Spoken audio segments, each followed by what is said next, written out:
Hi everyone, just going to show you real quick how to analyze data in iRacing using Motec.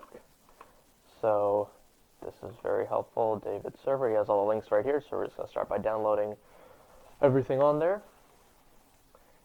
So this is the Motec product. I just go to the first one, assuming you have a modern computer. If this doesn't work, you can try the one below it, but most people have a 64-bit operating system. So i2 Pro, it's all free.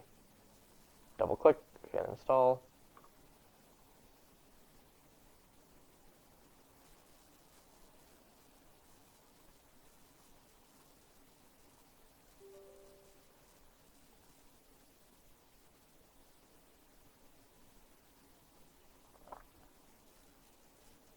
And that's done. Now we're going to do the next thing. We're going to download this other thing called MU, which converts iRacing telemetry to the file that Motec can read. So all you have to do is click on the link, go to this GitHub page, and all you need is to click on muinstaller.exe. It'll download, and agree, install, run. Boom. You can close out of that for a second. And the last thing is you want to download David's workbook. So what this is basically a set of graphs and charts to help you analyze the data better. The last thing we're going to need, is go to the track, go to the top to where David has his LD files. So you're going to download that also.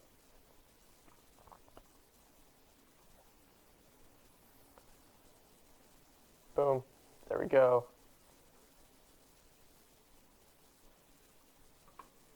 Now the last thing you need to do is get your own data from your own lap. So what you can do is go into iRacing, and whenever you're in a session, just press Alt-L, and you'll get a telemetry icon on the bottom left while you're driving, or on the top left of the window screen. So do that and pump out some laps, and it'll automatically save your data. So once you have done a few laps in iRacing using that, you're going to open up the MU app, and you don't really need to change any of these things. What it's going to do is automatically check the folder where your iRacing telemetry is, and if it finds anything, it'll convert it to the Motec format and just dump it in that same folder. You can change the settings if you want here, but you don't have to. It'll work just right that out of the box. Nothing came up for me because I don't have anything new. Then what you're going to do is you're going to open up Motec i2. Oh, wait, I forgot one. Yeah, so you're going to open up Motec. I already have some workspaces here. You're going to have to create a new one. So let's just do that. Let's create a new one. And let's call it, we're going to do a circuit. Call it whatever you want. I'll call mine's Discord test. So it's going to tell you, it's going to save everything to your My Documents folder. Finish. And you're going to have a bunch of stuff that you probably don't know what to do with. So then I actually close out of it. So you're going to go up here, and then you're going to click on Workbooks, and then download driving.i2wk, and then that'll save to your Downloads folder. And then what you want to do is you want to take that driving workbook and put it into your Motec folder. So go to Documents, Motec, i2, Workspaces, Discord test.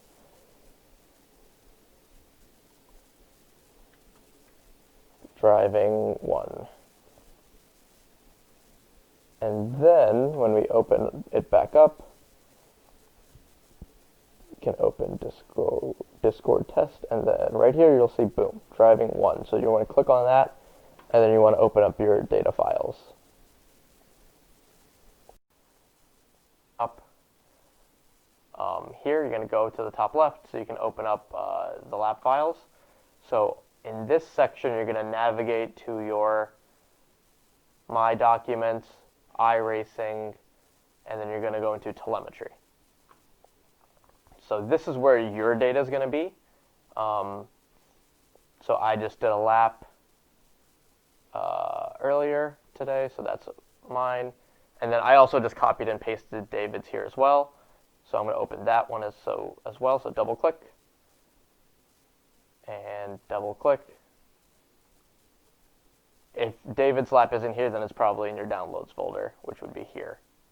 So go to downloads, and I'm able to see these are the files that I've downloaded so far. Once you have these two up, you can click open. And to compare them, you're going to click on data up here. And this is what you do. So what I usually do is I usually make David's lap his fast one. So that's the 152.6. I'm just going to click that in red, which it already is. And then you're going to go down to your data and look at whichever lap you want to analyze in that session. So I want to look at my 157.1, and I'm just going to press the square button right here. And now I can see that David's data is in the colors, basically, and all of mine is in white. So this is really cool. He has a couple tabs here. I like to go into the advanced section because it's very easy to kind of see what you need to do to fix your lap. So right here I can see the steering wheel angle, where it's going left or right, and I can see that, in some places I'm applying way more steering than he is. So you can see if you're maybe having to overcorrect or whatever the case may be. The big thing to find out where you have potential spots for gains is in this top part right here.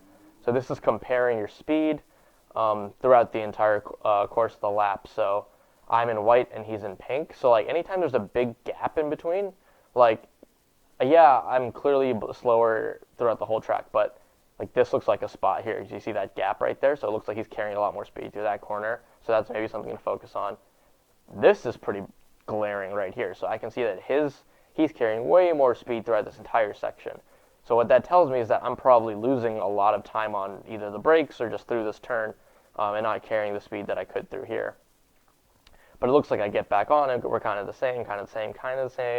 But then boom, same thing. Look at this giant gap. So I'm really overslowing the car and losing that speed all the way up to the beginning of the next turn.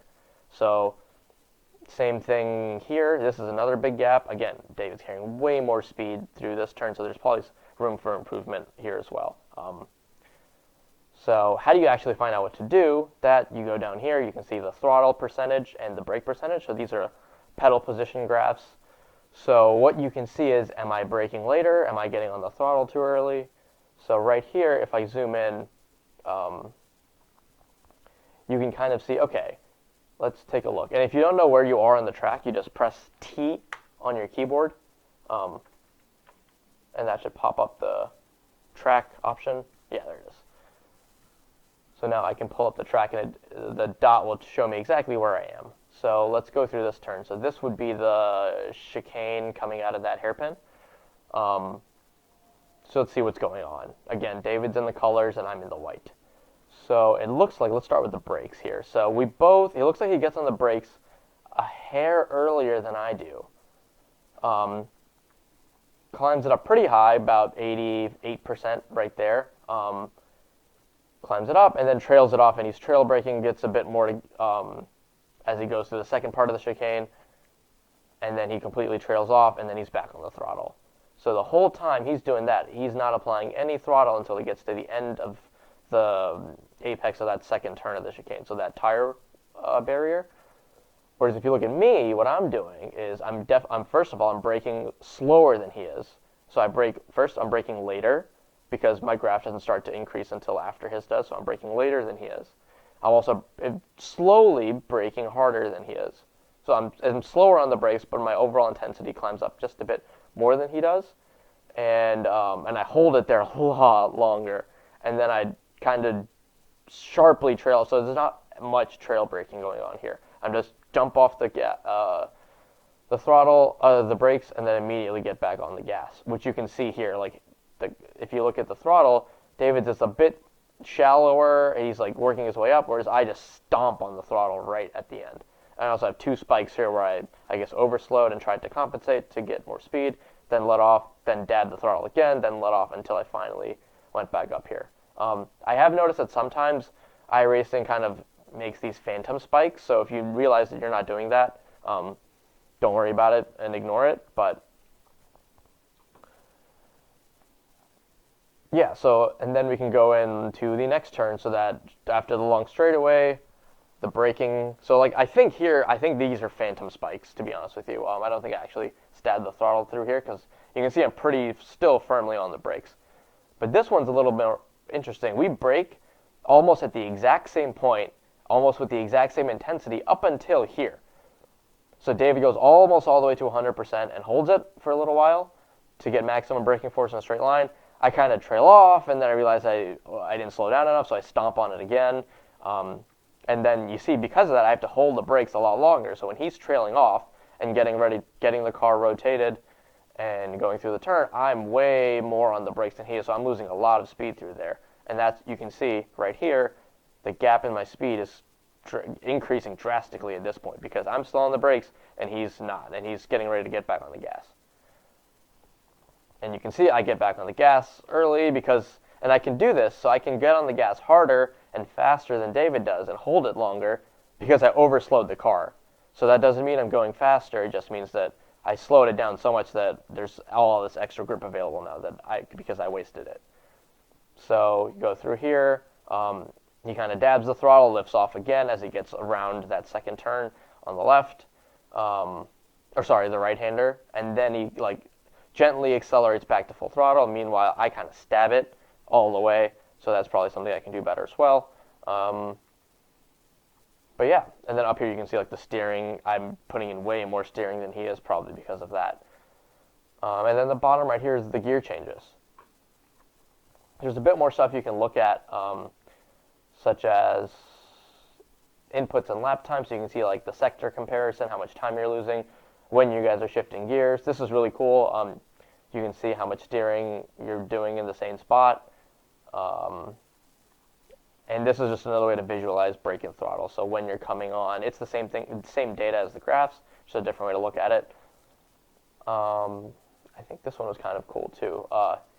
You can kind of compare yourself around the course too. So if you drag this around from the beginning, so starting through the back straight, right? You guys start and you see, okay, where am I losing time? Pretty close, pretty close, pretty close, pretty close, and then we go through this turn, and this is where I'm pretty bad. So you can see I'm going to lose some speed here. Look, he's starting to pull away, pull away, pull away, pull away. So that's just something else you can look at. But yeah, hopefully this helps. This is a good way to kind of figure out what you're doing wrong when it's not readily apparent to you during your practice sessions.